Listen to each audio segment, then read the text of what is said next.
அனைவருக்கும் வணக்கம். யுவர் உங்களை அன்புடன் வரவேற்கிறது. போற்றிவோம் நம சிவாயம். இன்று நம்ம பார்க்க போகிற தலைப்பு மக நட்சத்திரத்தை பற்றி. மக நட்சத்திரம் என்று சொன்னாலே கேது பகவான் தான் அதற்கு அதிபதி என்று நினைவுக்கு வருகிறது. அதாவது கேது பகவானுக்கு அதிதேவதை யாருன்னு பார்த்தா விநாயகப் பெருமான். இன்று போய் விநாயகரை தரிசனம் பண்ண உங்களுக்கு இருக்கும் தோஷங்கள் அனைத்தும் நிவர்த்தியாகி நல்வாழ்வு கிடைக்கும், வெற்றிகளை கிடைக்கும். வெற்றி மேல் வெற்றியை கொடுக்கக்கூடியவர் இந்த விநாயகப் பெருமாள் தான்.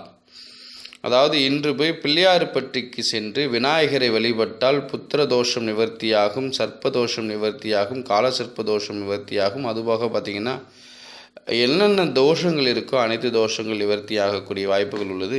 இன்றைக்கி போய் பிள்ளையார்பட்டிக்கு போயிட்டு வரணும். அதாவது தேவையானது கிடைக்கும், வெற்றிகள் கிடைக்கும். விநாயகரை எதற்காக வழிபடுவோம்? எதற்கெடுத்தாலும் முதற்கடவராக அவரை வழிபடுவோம். ஆதலால் இன்று போய் அவர் விநாயகரை வழிபட உங்களுக்கு எல்லா விஷயத்தையும் முன்னோக்கி செல்லக்கூடிய வாய்ப்புகளை கொடுப்பார். சரிங்களா?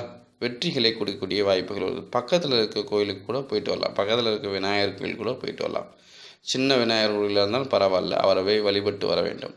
மக நட்சத்திரத்தன்று விநாயகரை வழிபட வினைகள் அனைத்தும் நீங்கும், பிரச்சனைகள் அனைத்தும் நிவர்த்தியாகும், தோஷங்கள் அனைத்தும் நிவர்த்தியாகும், பல வெற்றிகள் கிடைக்கும். புதிய முயற்சிகள் செய்யலாம், புதிய வாகனங்கள் முயற்சிகள் எதையினாலும் வாங்கலாம், அதையும் செய்யலாம். சரிங்களா?